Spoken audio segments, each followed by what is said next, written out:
Senator Kim. Thank you, Chairman. Mr. Daniels, thank you for your testimony and what you shared in terms of the struggles and the challenges that air traffic controllers and others faced. I had the chance to talk on the phone with some air traffic controllers from New Jersey and during the shutdown, and I'll tell you, they were telling me just that they felt like they were pawns. Those are the words that they said. They felt like they were taken for granted. It was really hard hearing just the emotion in their voice. And I'll be honest with you, they were livid at what they were seeing in terms of Capitol Hill. I mean, they were straight up telling me that why do they have to show up to work and not get paid when, frankly, the House of Representatives wasn't even in session for this entirety of the shutdown, and members of Congress are getting paid. And one thing that I kept hearing was this idea of feeling that, members of Congress, the president are getting paid, that we're playing with other people's chips, that we don't feel it ourselves. And this is something that I felt very personally too. I was a career civil servant in the federal government. I worked through shutdowns before without getting paid. And I know what it's like to just feel like those that are on Capitol Hill don't care about what's happening to us. This is just a little political game for them. And that's why, I've always refused to take my salary during shutdowns while I've been up here on the Hill. A small token of symbolism here, but one that I think is important. You said something that stuck out to me, and I appreciated it. You said no American should work without a paycheck, right, in your testimony? Yes, sir, I did. Yeah. So, look, I certainly agree with the others in this room that we should make sure that our air traffic controllers are continuing to get paid no matter what the circumstances are. But can I take from that comment of yours that you would support legislation that would ensure that all government employees can continue to get their paycheck regardless of the circumstances?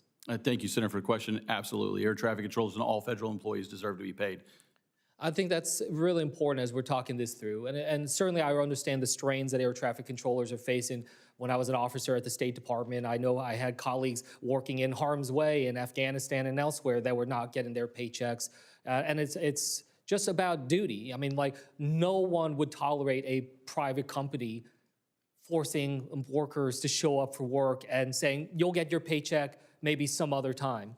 And I think that that's something that I just hope we can keep in mind here.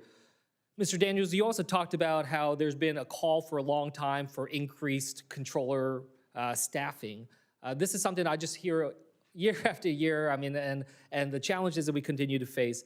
And the shutdown certainly exposes that fragility, but we saw in New Jersey as well that some of the problems that we had with the radar scopes and other things earlier this year were causing challenges when it came to staffing because of just the difficulty and the strain that people were in, whether at the Philly TradeCon or elsewhere. So I guess I just wanted to just hear from you, how do we try to build up and close that delta that you were talking about in terms of the staffing shortages? I know there are a number of ideas that have been out there, but can you really try to help us kind of articulate for the American people, what are the things that we need to do to stop kicking the can down the road and actually be able to take steps to be able to build up the kind of resilience that we need when it comes to our air traffic controllers?